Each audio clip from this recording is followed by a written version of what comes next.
মেয়েদের জন্য যে 6টি কাজ হারাম, নবী করিম সাল্লাল্লাহু আলাইহি ওয়াসাল্লাম তিনি মেয়েদের এই 6টি কাজ নিষেধ করেছেন।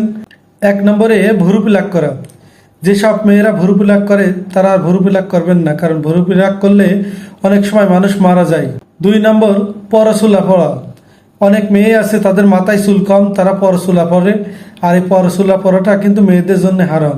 3 নম্বর বাজনা আলা নুপুর পরা।